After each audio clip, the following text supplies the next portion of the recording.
For I am justice itself.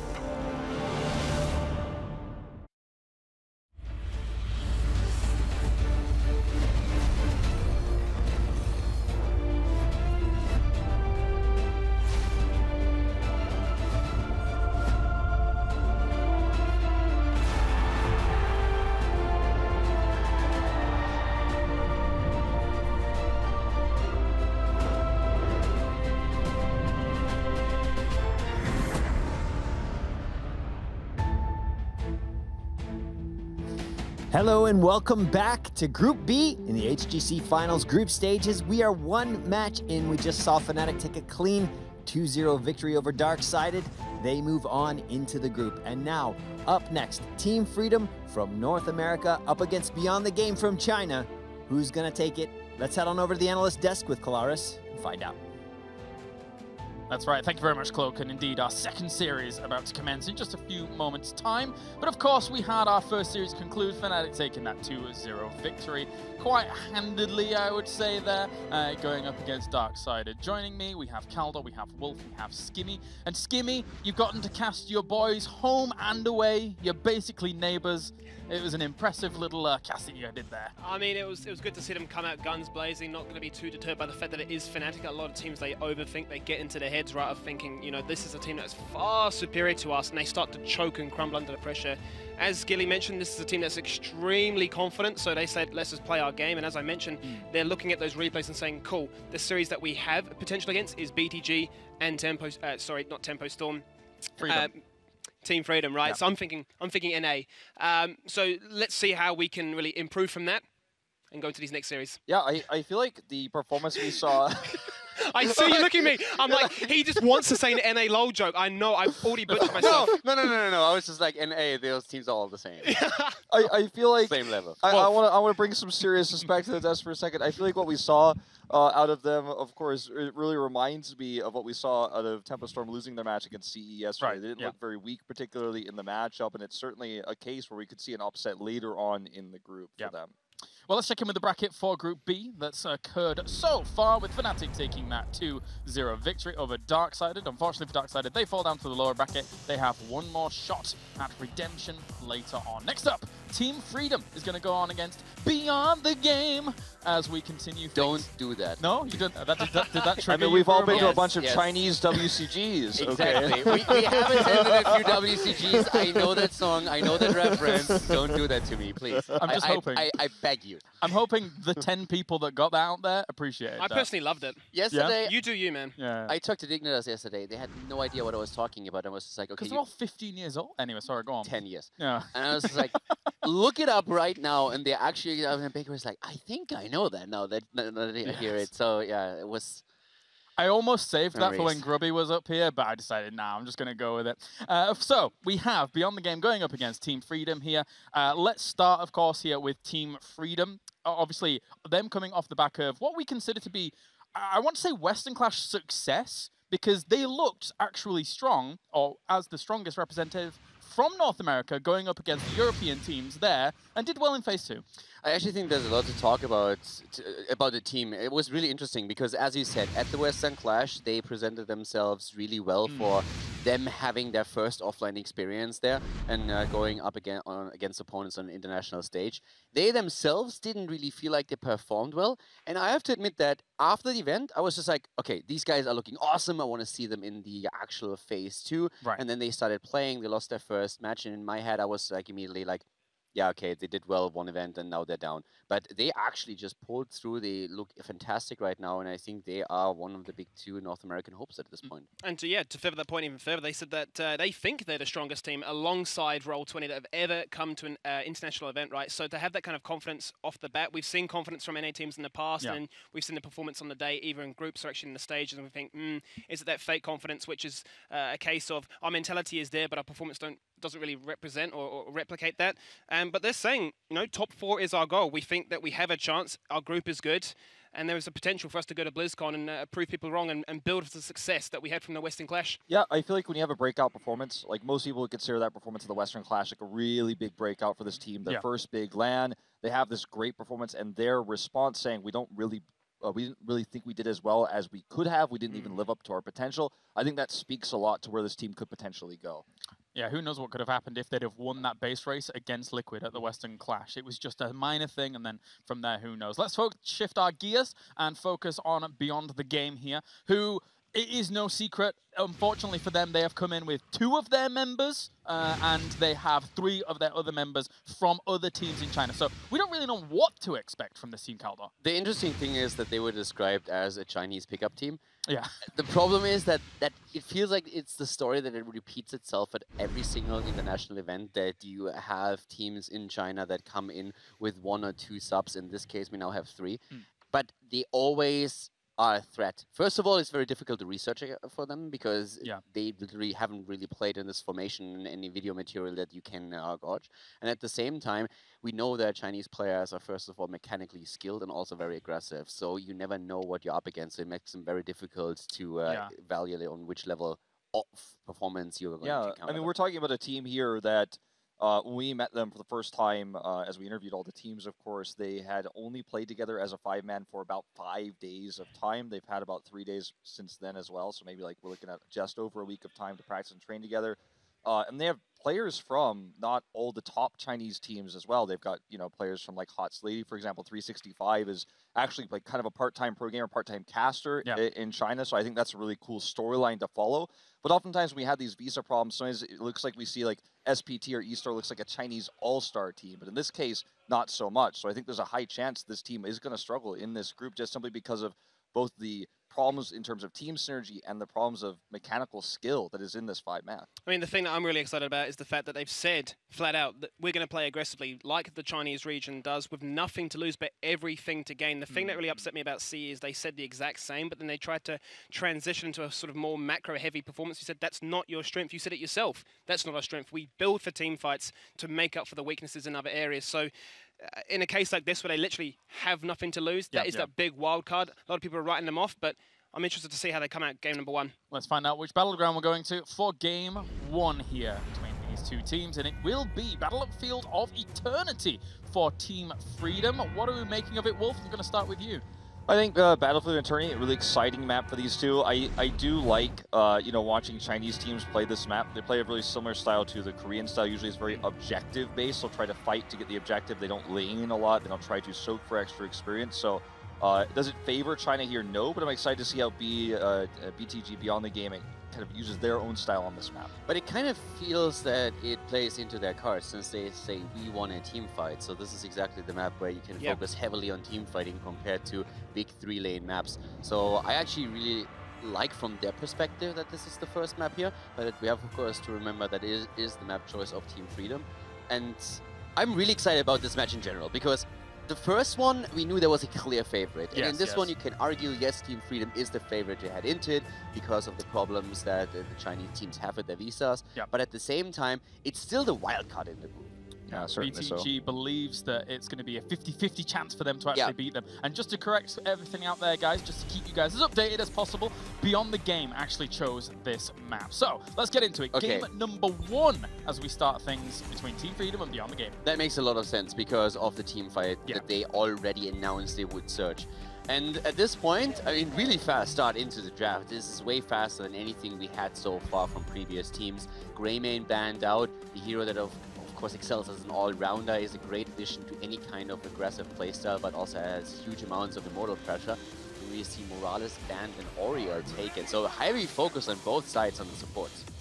Yeah, and we're going to see Murden picked up here early for BTG. That's going to give you a lot of control if you're behind in the immortal race, as we like to call it. Murden can give you a lot of space there, can come and kind of invade, slow down those attack speeds, and kind of delay. So we don't know what DPS they're going to run here yet, but the big question now is, does Freedom want to commit to the battery in this rotation? And the answer is no, they're going to save that for later. And that was my point I was going to discuss, actually, was we don't really know exactly what Ego plays as that sub-player for that tanking role. So what does his Arsenal have available? I really love the adaptation here by Freedom already to say we know that Tyrael is typically a very Chinese meta pick, so let's deny that and we can run that sort of all-in composition to try and match the aggression that you want to show us.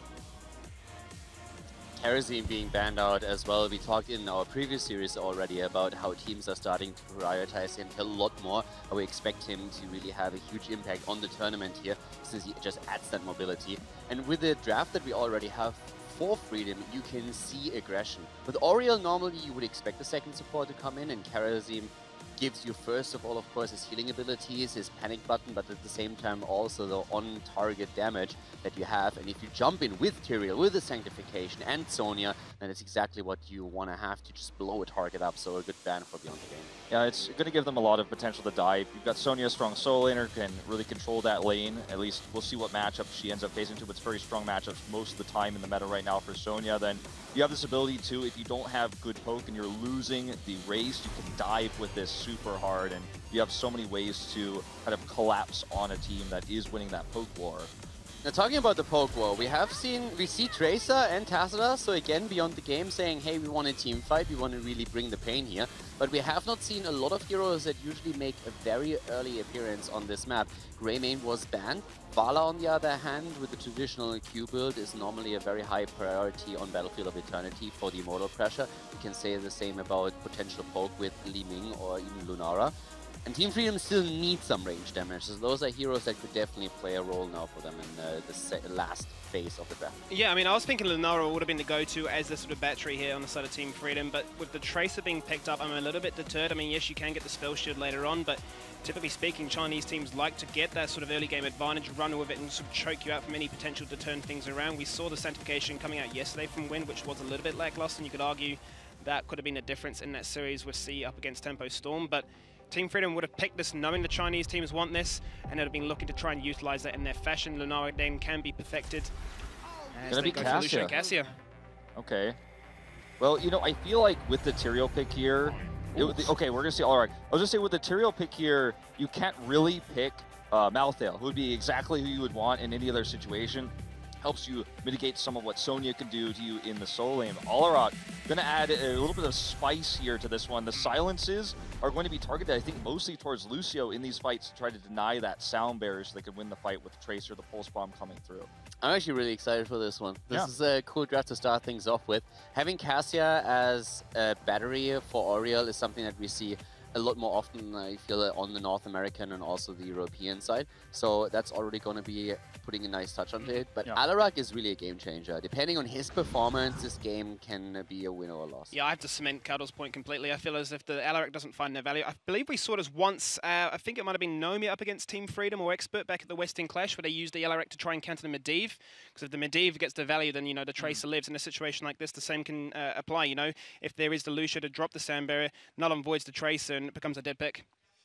You can also try to time, why am I forgetting the heroic ability for Alarak? Is his defensive ability. Counter-Strike, yes. You have to time Counter-Strike to land when the Aegis expires, because that target can actually avoid. So if you aim yourself at such an angle towards the Aegis after the Aegis is used, the target comes out of Aegis and hit by that Counter-Strike. Sometimes you can just blow them up immediately. So it's kind of a cool thing they can use the Alarak for as well. Yeah, I feel like, especially when you have Alarak, he can be a huge problem and a huge threat. And it's definitely going to take a bit of the pressure from away from Tracer, who will have more time roam, because Freedom will have to really watch out for Alarak so he doesn't land great combos in team fights later on. So it's always now all of a sudden 2 points that you have to keep in mind when you're approaching team fights in a 5 versus 5. Final question, how pivotal do you think that the matchup between a Sonya and Alarak is here, and can the Alarak prevail in that situation? I don't think so. I think Sonya's going to do really well in that lane matchup. Alarak's just going to have to play defensively. Might need to see some Tracer gank potential. So when Sonya wins the matchup, if you kind of let her push the lane in, then we can see the Tracer rotate up to try to get those picks. I think that's something that we'll see Beyond the Game try to make happen here. The laning phase usually is pretty short here. So if you really focus on the team fights, which they said they want to do, I really like the pick for that. But in the lane itself, Sonya is just really tough to beat either way. But for what they said they want to show, I think the composition that BTG walked away with is really good. Short thoughts? I was just going to say, Q himself actually mentioned that, you know, the matchups, the solo matchups these days aren't really the biggest factor, because you can always just do swapping of lanes to try and counter that. As Kat already mentioned, a map like this, it's all focused on the objective, so the laning shouldn't be the biggest factor. All right, thank you very much, gentlemen. Time for game number 1 now as we get into Battlefield of Eternity. Team Freedom goes up against Beyond the Game. Well, welcome in here to game number 1 against Team Freedom versus that of BTG. I'm here with Grubby. Grubby, contrasting styles in drafts this game. Very much so, Jayhow. We spoke to Team Freedom and they said because BTG is kind of almost like a pickup team with lots of different substitutes, they're expecting trademark Chinese aggression, and that means full balls to the wall, aggression, team fighting, and basically no dead moments. So I'm excited to see those styles square off because we have a very defensive comp from Team Freedom. Very defensive versus very offensive. So without further ado, let's actually hop into game number 1 here, as we will have Team Freedom trying to secure that spot in the upper bracket finals here. We're going to see if they can do that against BTG, who of course coming in with the subs. We'll see how it plays out. And I'm thinking here, what spirit must you possess to, like, bam, insta snap pick Alarak in that final moment there in that draft? It didn't even take a full second. You know what I always say, Grubby? If you're confident on a hero and you're in a draft, whether it's Hero League, Unranked, wherever you're at, you snap block that hero, you let the other team know you mean business. I always say that. You let them know you mean business when you snap block a hero. Lay down that mental pressure. Alarak's sadism. Will it prevail this game or will it not? Beyond the game, full aggro, Team Freedom, very defensive composition here. What with Tyrion's shields, Cassia's blind, Ariel's healing, Lucio's healing, and we even saw in draft there was an opportunity to pick Vala with Monster Hunter to get that damage on the Immortal, but instead Team Freedom elected for Cassia. Blinds, very effective against Tassadar and Tracer in particular. And so it is really not that much about that race. This map used to be played like an F1 race. Just go the fastest, you on your Immortal, we on our Immortal, and that's it. But now it's fully evolving into that team fight and into that one lane, and sometimes a little bit of bullying on that one-on-one lane, like already alluded to. And that's why we see Rhaegar and Alarak top. They are certainly a match for a single Sonya. Yeah, single Sonya is going to struggle. We'll keep an eye on this top lane in particular, but you know, in the bottom, your number 1 response when you see that is simply that, what can this composition do? A Tracer doesn't necessarily, if she has single target damage early on, obviously she can stack her Pulse Bomb, try and get some pressure. But outside of that, you've got this aggressive push, and you don't really have the tools to deal with the defense. Oh, definitely.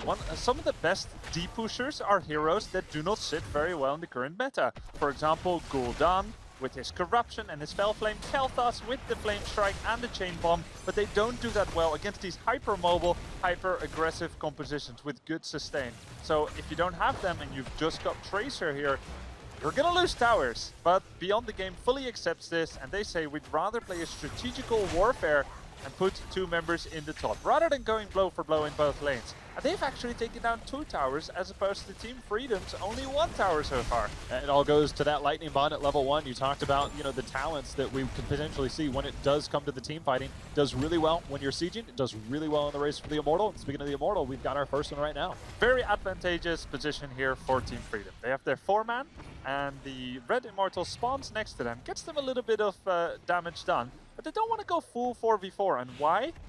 Alarak is one of the best defenders at the Immortal phase. Pull people into those concentric stun circles, and they are set up for a nice and easy takedown. We learned yesterday it's all about the geometry, right? The circles. But, you know, it's a very interesting pick there because it was kind of that last pick. You think about Cassia, she's got the shorter auto attack range, shorter than most range heroes. Lucio has to be within the general vicinity to make sure and get those AoE heals. So there is a lot of potential, as you just alluded to, the fact that you could walk into that 4-man feeling confident. Alarak will change your mind real quick. So that's going to have to be the game plan here for Beyond the Game. To defend on their own Immortal whenever Team Freedom makes the initiative to attack it. We see that kind of here. This downwards momentum, Team Freedom funneling into this area. Now Alarak has to wait till the next stun. There we go. Is he going to push someone in? And fails to hit the Tyrael. He's trying. I mean, you're not going to have 100% accuracy, that's for sure. But when it lands, you'll know it. I mean, you always know when you get caught in that, it's like, all right, something bad just happened. It's very obvious right there. You see kind of the retreat. And we've seen this back and forth approach to where it's like, all right, we give up a little, the threat's there, we fall back a little bit, and then Team Freedom will slowly re-engage. And speaking of re-engaging, very nice detainment strike there. Good job there, Collusion, hitting the 365, the Rhaegar here. A lot of back and forthing here on the Immortals as teams are clamoring for an advantageous position. In the meantime, Team Freedom has just done ever so slightly better on the laning in the north and south, and this is giving them a little bit of experience. trying to soak as much as they can. Even if you lose the first Immortal, obviously you can find ways to play around it. You know, we've seen kind of like these dive-style competitions in North America to try and fight behind that. And speaking of a fight, we have them re-engaging here, trying to get it off to the halftime show. There's the silence. The Pulse Bomb's going to be on to Nasmus, and a heal's going to bring you back up, but he was just mere pixels away on that health bar from death. Plate of the Whale on Cassia there. And that bonus regeneration, just a few points as long as she remains on the move with an eventual extra 10% maximum HP. In order to do this, she needs to get hit by auto attacks while moving. And it's about the amount of auto attacks. So look at Tracer and Tassadar. That is going to be a very easy quest to complete. And for that, he gives up the lifesteal from Ring of the Leech, but there's plenty of healing on his side. This is one of those moments where when you research certain teams, they have a shield and it's an early Immortal. They'll sometimes push with it, sometimes they won't. A team like Team Expert comes to mind, is that they'll see an opportunity like this, they'll push another lane. But this is what Freedom does. They want to try and take advantage of their push. Yes, it's not a healthy shield. Yes, it's not the top tier. It's not late game where the Immortal comes in. But they look for opportunities. They have a strong early game composition. They're going to see what they can do as Sonya's split bottom. But the top Immortal getting, I think, a bit more value than I would have anticipated. We see these kind of compositions from BTG before, where it is Tracer Tassadar, 2 warriors and a second support, where Tracer is the solo assassin. So we know that this can work. We see this on Tomb of the Spider Queen by many different teams. And in this case, the second warrior role is embodied by Alarak. And still it feels like Beyond the Game has difficulty getting a kill. Here we go with the pulse round on Ariel. Ariel coming in there. Again, the Pulse Bomb is such a huge threat. Post level 10, it'll be a little bit easier. You've got the Sound Barrier, you've got the Crystal Aegis, you potentially have the Sanctification, so you have a lot of tools to deal with that. But more importantly, we have the level 7 coming in from Muradin. That heavy impact is just every time you have the engage, the threat is very much there. Obviously, Alarak, again, trying to look for that. You talked about questing talents earlier. His questing talents, he's barely touched them at this point. And it's a very difficult thing for Alarak against this composition that is trying to avoid the heavy engages. Yeah, very much. I mean, Alarak here needs to hit his silences. He needs to hit his lightning. And he's done a pretty good job of stacking up his lightning quest. The only thing he hasn't been able to do yet is to get 3 heroes with 1 center lightning. And this gives him back 10% sadism, which is PvP spell damage. But for the rest, he already has the slow that is attached to the lightning. He's got the range as well. So in terms of solo play, Alarak has been doing a good job. Now let's see what they can do with that. It's a 0 takedown game so far. The next Immortal will be spawning shortly. It's going to light up, Grubby. I can feel it. This next Immortal phase, both teams prioritizing their Shaman camp. Somebody's going to try and hit that 10 spike. When that 10 spike hits, somebody's going in. You've got a very aggressive approach that you can take on the side of Team Freedom. And on the other side, for Beyond the Game, they've already drafted into that team fighting. So they're going to be more than willing, especially once they hit 10, to definitely take that team fight. Let's see how that will envelop. Team Freedom has a lot of protection buttons. And they find an Alarak. Cleanse hits. Alarak telekinesis himself away, gets away. Good job Beyond the Game with the disengage. That's a 4 versus 5. Anytime you can stay alive in those, you are getting ahead actively because you've got a member in the other lane. Tassadar doing cleanup duty in the bottom lane. He's doing cleanup duty, and he's got to do it quick. They're looking for the re-engage. Level 10, dangerously close, and we've got ST. He's going to be our first casualty of the game as Alarak goes down, pushing it even closer to level 10. They'll be able to clean up this wave. They'll be scant inches away from that level 10, and you got to imagine they're going to try and take that advantage because the Immortal on the enemy side of the map, easy engage. And this would have been a difficult point to push into with Alarak alive, but Team Freedom expertly punishes Beyond the Game's risky rotation through the middle point rather than from the right side. They punish and they find a wild Alarak. Muradin, one of the major mainstays in the first 2 days here of HGC, is already finding a very high participation rate with a 70% win rate. He went, I believe, 6-3 on day 1 or 5-3. He's continuing to see more and more play. Not too shabby. We have level 10 picked up by Beyond the Game as the halftime show is kicked off by Team Freedom. They're looking to be somewhat defensive at the moment, maybe looking for that fight against Sanctification is a tool they could use to dive in, get the stun, the cleanse forced out onto Muradin. They're going to go ahead and disengage as ST. Missing that, but Zagrog and team, they're going in right now, Grubby. They're looking for a fight. The blind goes down, and Beyond the Game wisely retreats. you see all these spells, all this fireworks, and Team Freedom is looking at full health bars on their own side. They have so much layers of protection, and they're using it well. And they didn't really... Oh, hold that thought. Alarak comes in with the silence. Sanctification! The sound barrier's out as well. That stun follow-up there onto that stun circle. Now the Immortal trying to put down that AoE. Ancestral has been used on SD. Ball Lightning on the backside going as well. Crystal Aegis in response here is going to keep them alive, and now they've got their attention turned focused onto Tracer. Nice Poison Spear, and they're looking for more. Ball Lightning going around like a hot potato as they're juggling that one and taking so much damage. Tracer finds herself alone and will get taken out. And now an Immortal with 90% shields is going to be a significant threat that represents potentially even keep damage. The recognition there by Tyrael coming in. He's like, oh wow, that looks like a bad scenario. Zugrug, he saw the stun. The Stormbolt came out from Muradin, locked him right onto it, same as they were trying to do in the previous one. Got the stun from the Immortal, the follow-up, and that was just very, very good recognition on the side of Team Freedom, and that's warranted them another Immortal. Very clean play there. Cassia was down to 10% life or less. Big move in on Ariel and will get taken out. Nice move by Beyond the Game, but they're taking massive damage in return. Charge strike, Cassia going ham. Dansky finds another victim, and it is 5 versus 3. Now with a full HP Immortal still going on the keep. Pulse rounds on Sonya, barely kept alive. Thank you, Tyrael, with the Righteousness Shield.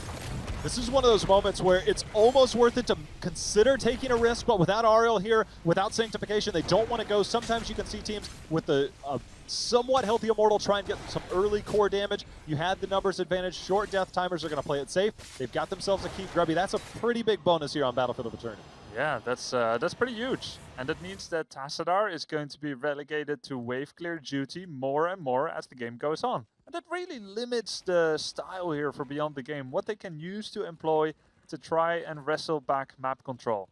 The light side here for Alarak is he completed his lightning quest. 10% sadism granted back again. You brought up something I think that almost kind of showed, although wait a minute, we've got Cure going in here. He's going to miss the spear. They've got eyes on ST, who's trying to get out of there. The counter-strike goes out, doesn't hit anybody. The blind's going to be in there. The pulse bomb does go out. Sanctification is going to save as Alarak gets punished again.